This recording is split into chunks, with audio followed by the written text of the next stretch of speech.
After a costly accident in the shop, I decided it was time to get my track-style rails up and out of the way, and I put my Thunken cap on and pulled out the pencil and tried to figure out a way to get these things mounted in the available space that I have in the shop, and this is what I came up with.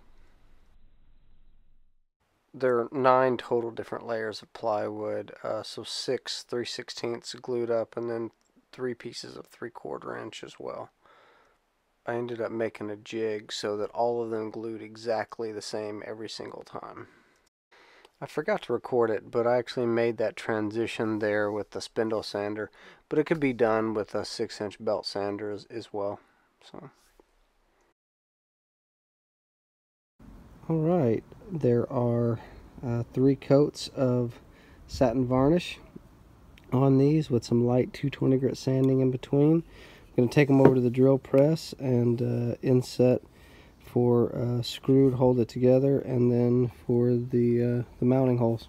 Alright, here we go.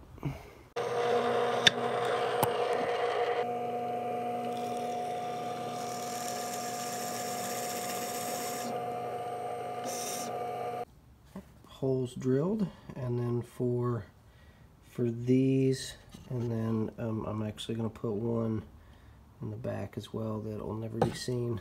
Going to use some self-tapper, some wood deck screws, mostly because that's what I have.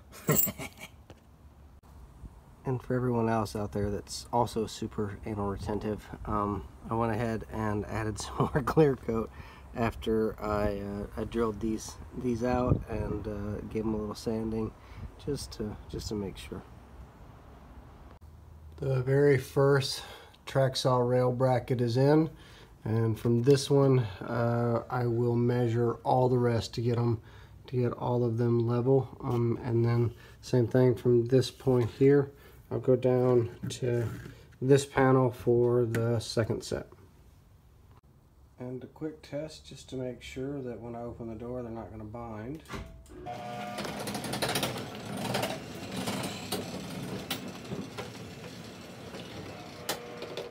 I'm using an old Matco awl in order to mark the doors so that I get the screw holes absolutely precise.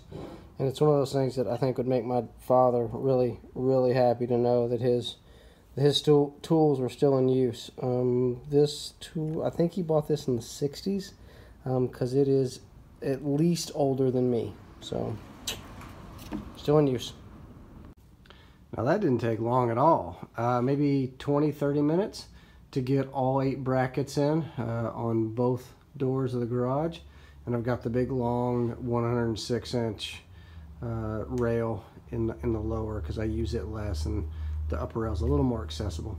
So the gap between the 2 mounts and then this radius here ensures that you can lift it up and out, so there's no way it's going to get hung and get messed up. All right, time for the final test. Let's see how it all does.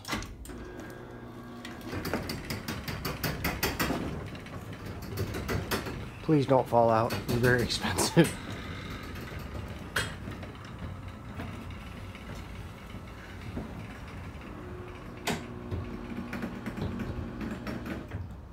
Oh shit. Winner, winner, chicken dinner. Some final thoughts on this project.